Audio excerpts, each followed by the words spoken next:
I'm Lou Brutus. Matty Mullins of Memphis Mayfire joins me, and almost Dr. Seussian alliteration. How you been? Doing awesome. How you doing, Lou? I've been really well.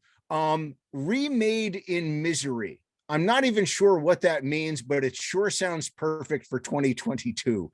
Tell Yeah. me about the album title. Yeah. I guess kind of along the same lines of, being forged in the fire. It's all about the hardest things that we go through in life is what shapes us. Like life is never changing dramatically if you're sitting on the beach with a margarita in your hand. It's always like the really hard things that we go through that teach us the biggest lessons and transform us into the best versions of ourselves, no matter how hard they are to go through. And the record start to finish is full of those moments, in my lives and the lives of others in my band and everybody. And so we just wanted to find a way. There's no one real concept that travels from song to song, and but the overarching theme of the album is just that all of these things that we've gone through have brought us to where we are today, and we're thankful for that. So That's a really interesting point, in particular for Memphis Mayfire, because you guys always seem to draw your best ideas and songwriting materials out of the sort of angsty, more difficult things in life. But isn't really the best art drawn from the shittiest things that happen in life? yeah, I mean, pain is a universal language. Yeah. Everyone speaks it, right? And that's why when you write a song from the standpoint of heartbreak or loss or grief, there are so many people that can relate, and it's almost like that's how music connects us all, is that we all, no matter how much money we have, no matter where we live, no matter what your status, everybody feels pain, and we all need music to know that we're not alone in that. Now, I've asked this question many times before, but I find I always get very interesting, differing answers. But how is it? Like, what is the sort of alchemist musician thing that you and the band do that you can take unpleasant things in life and turn them into, you know, compelling entertainment? I think that, for me, like it's funny that, our songs that are the most angsty are the ones that oftentimes connect the most and do the best. Cause as a person, I'm such a hope enthusiast. Like I always want there to be a happy ending to every story. And so it's hard for me. It's difficult for me to sit down and write a song from start to finish that doesn't have any hope or positivity at the end of it. But over the last few years, I've just been learning that, what how a human being finds the beginning of the healing process, how you start the healing process, there's only one way to do that, and that's to realize that you're not alone in what you're going through. If you feel like you're the only one in the world that's feeling the way that you feel so isolated, you feel like you're going crazy, and you feel like no one can connect and no one can relate, and you can never get out what you're feeling on the inside. And so when somebody offers you something like a song or a piece of art that makes you realize that they have also felt the way that you have, you're like, okay, well, if I'm not the only one going through this, then maybe I can get through it too. And so when you sit down and you write about those things, you have to kind of hold on to that. You have to hold on to the fact that hope and joy and freedom from what you're fighting through actually starts with realizing that you're not doing it alone. And if we can offer that to somebody else, then that's the most beautiful thing in the world.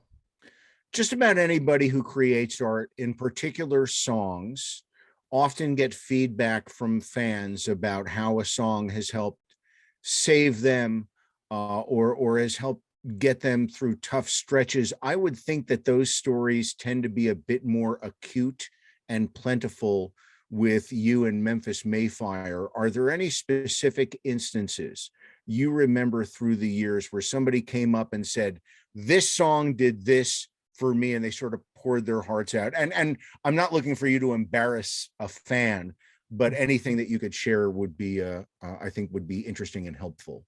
Yeah, it's countless. We have so in our garage, I have these shelves that line all the walls in the garage, and we have all these bins along the garage walls, and I have probably 20 of these full-size bins that are just full of fan mail, letters, pictures that people have drawn for us and everything. That I'll keep all of them.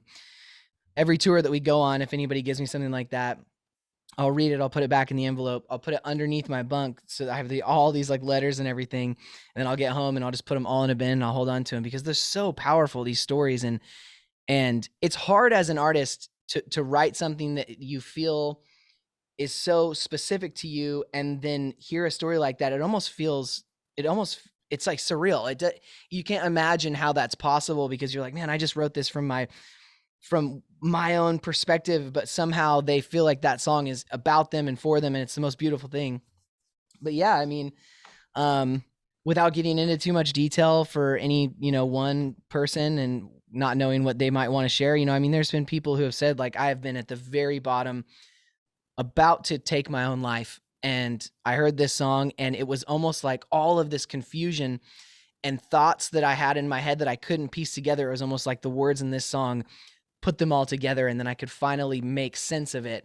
And when I could make sense of it, then I was able to let go. So, I mean, people who haven't taken their lives, people who have given up, an addiction that was ruining their life, people who have walked away from an abusive relationship that they've been in for years and years. It's like the list goes on. And I have to say, like, we can't take any credit for that.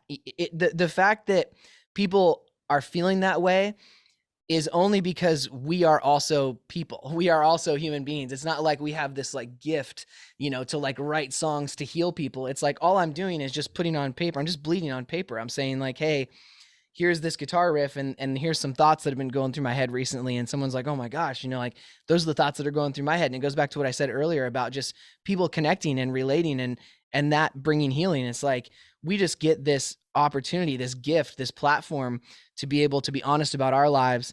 And it gives other people the ability to be honest about their lives. And it's this ongoing thing, and it's beautiful. So Is the weight of that, the emotional things that people bring you from your songs, is the weight of that ever a bit heavy for you? it was for a lot of years. I think I'm like a really empathetic person. I'm very pro therapy. I go to therapy twice a week. I think it's life-saving for anybody out there that's questioning whether or not you should go to counseling. I am a huge advocate for that.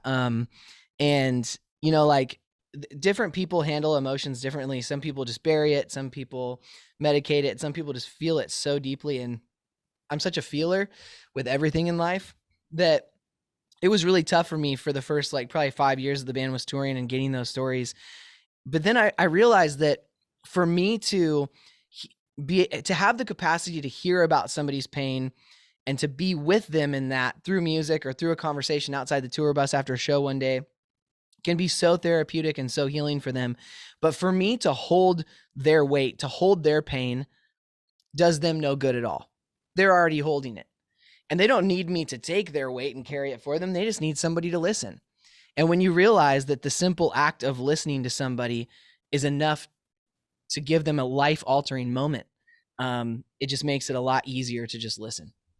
And also for people to know that, hey, I'm not the only one going through this. And if somebody else can get through it, like this guy who wrote this song, well, shit, I can do that too. People know that there's a signpost up ahead, that the tunnel lightens up eventually. That's got to be a large part of it. Absolutely. Yeah. You said something rather interesting earlier, a couple answers back. You create the songs and then you sort of send them out there. Do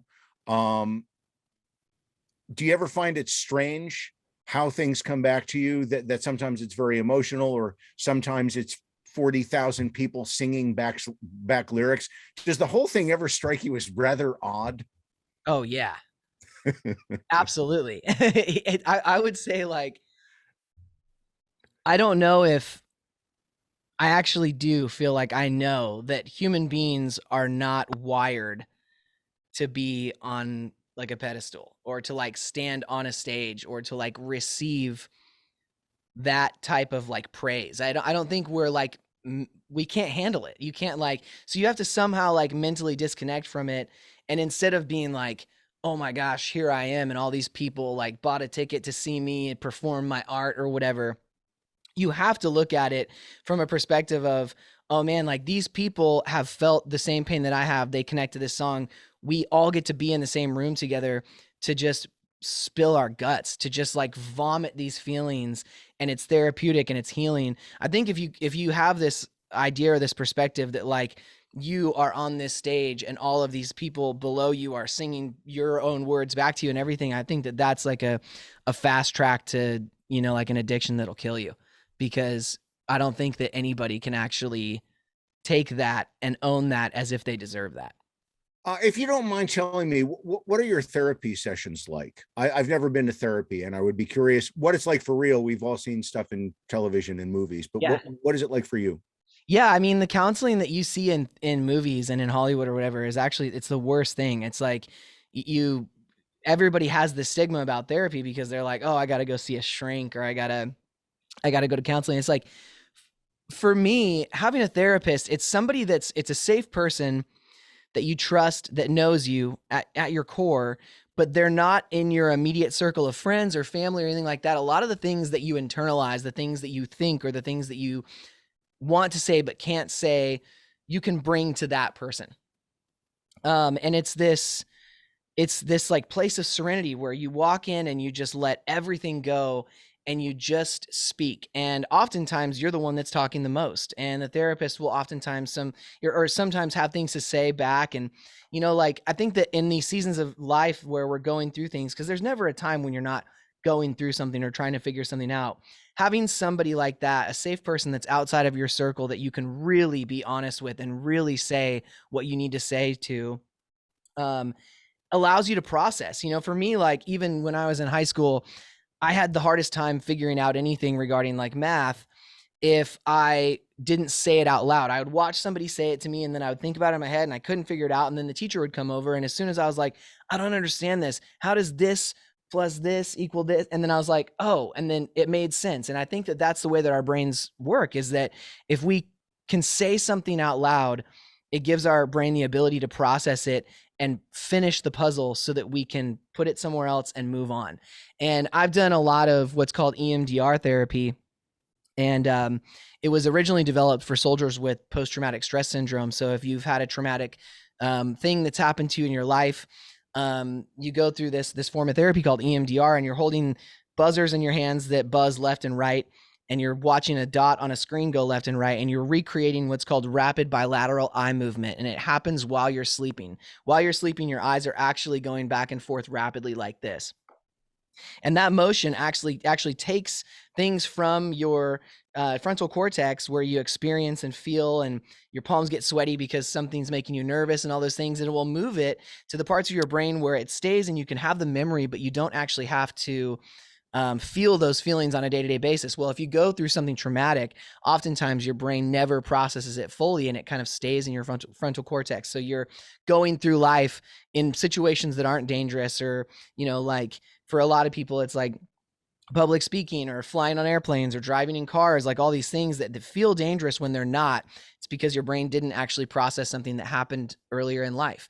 And so you go in and you process these things manually, something that your brain is supposed to do while you're sleeping. You do it manually, and it's magical how you can walk away from that and you're like, I have that memory, but it doesn't make my hands sweat anymore. It doesn't make me feel small anymore. I feel empowered. I feel big. I feel like I tackled that. And so I've done all sorts of different kind of stuff, but yeah, that's just, I guess, scratching the surface of it. There's about 50 great science fiction film plots in what you just said. Yeah. You know, we could take that and just like, let's you and me go to Hollywood. Let's write this stuff up, Yeah. and we'll live like kings. Yeah. Yeah.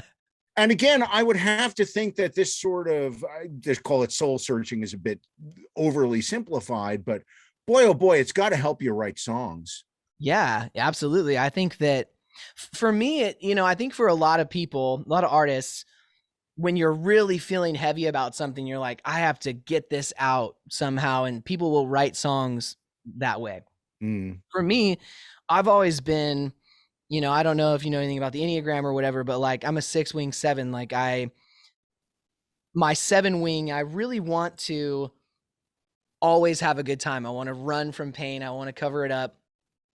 And so when I'm in a season of like dealing with something really hard, the last thing I want to do is write music, because I don't want to make what's going on in my head or what's going on in my life any more real than it already is right in front of me. You know, So to be able to go to therapy and process those things and have a better outlook of it, like a bird's eye view of it, saying, oh my gosh, like going through that was really hard, but I understand what it's like to be on the other side. Then I can sit down and I can write a song about it because I understand it in a way that it doesn't feel like it's affecting me physically and emotionally.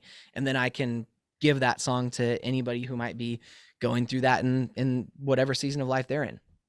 I would be curious to know if you have any recurring dreams or nightmares, and if so, what is the subject matter? Definitely. If I ever say something stupid in conversation, something I'm like, gosh, why did I say that? I will, like clockwork, always have a dream where my jaw gets stuck in one section and I have to pry it open. And when I do, all the teeth in my mouth shatter. That's some Stephen King shit, actually, yeah, right there. Yeah.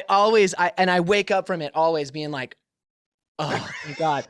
Then I'll always go back to the conversation I had the night before, and I'm like, oh man, bro, go back and apologize for what you said or whatever. But yeah, that one. And I have anytime we're about to start a tour and we haven't started rehearsal yet, and this happens every single time, I always have a dream that we're in Europe and we're backstage. It's 20,000 people out front, and we're about to walk on. I'm putting my in-ear monitors in, and Kellen, our guitar player, walks up to me and he's like, dude, we forgot to practice. And I'm like, oh my gosh, you're right. And actually, we've never played any of these songs before. I don't know any of the words. And it's 30 seconds before we're about to walk on stage. And as I'm walking on stage, I always wake up. And then once we start rehearsing for tours, those dreams go away. See, there's a counterpart dream to that had by lots of radio DJs, where you're in the studio, the music won't play, the microphone is on, you can't think of any, and it's horrible. It's a horrible nightmare. Those are panic moments. Those are things that you've like actually experienced, like the thing where the microphone isn't working or the music won't play, and you have remembered those things and your brain's held onto those things, and now it's telling you, your amygdala is like, hey, just so you know, like, this is a dangerous scenario, and you'll keep repeating that until you figure it out. Yeah. Yeah, I feel like telling my dream mind, it's like, yeah, I got it the first 1,000 times I had this dream. We can stop now, Yeah, yeah.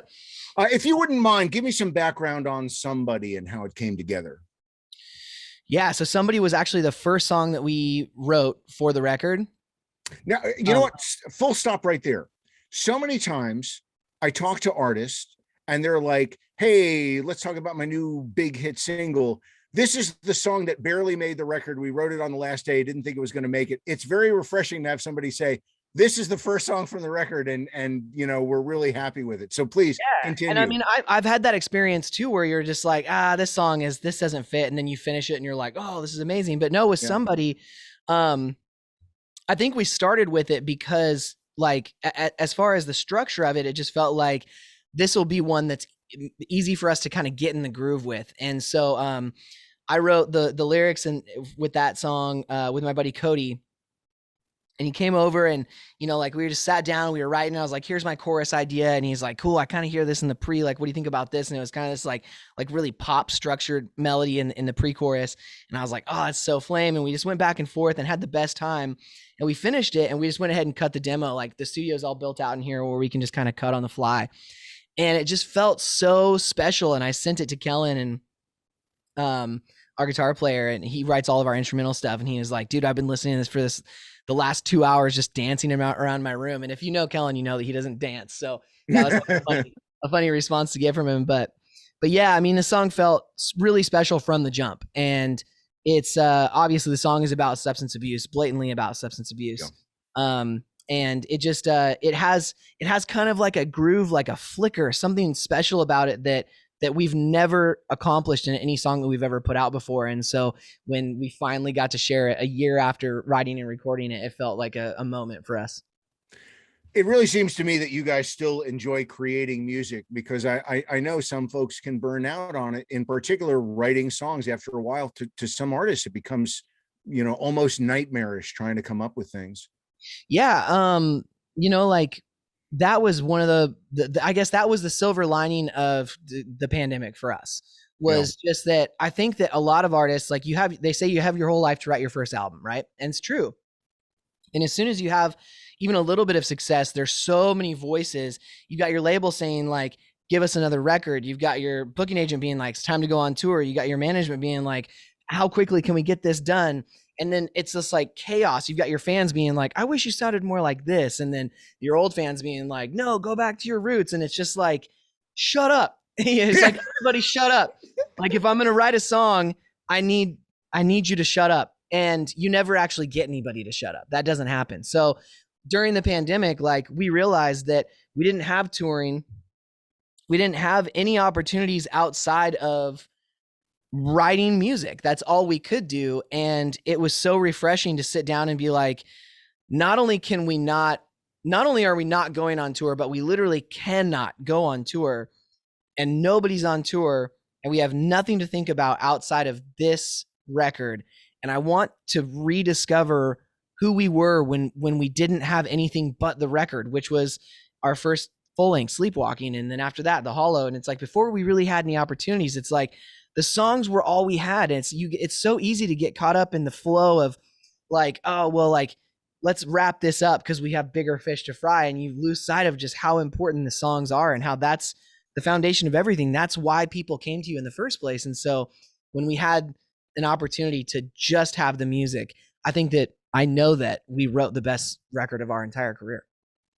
If you don't mind me saying so, and the last thing I want to do is add to your list of people, managers, fans, booking agents asking you things or telling you things, but everybody needs to shut up. Man, that's a fucking hit waiting to happen. You need to write that. Yeah, I know. You seem very fired up. We'll send you back the text from this interview. You need to pull out of that. There's the germs. Wait.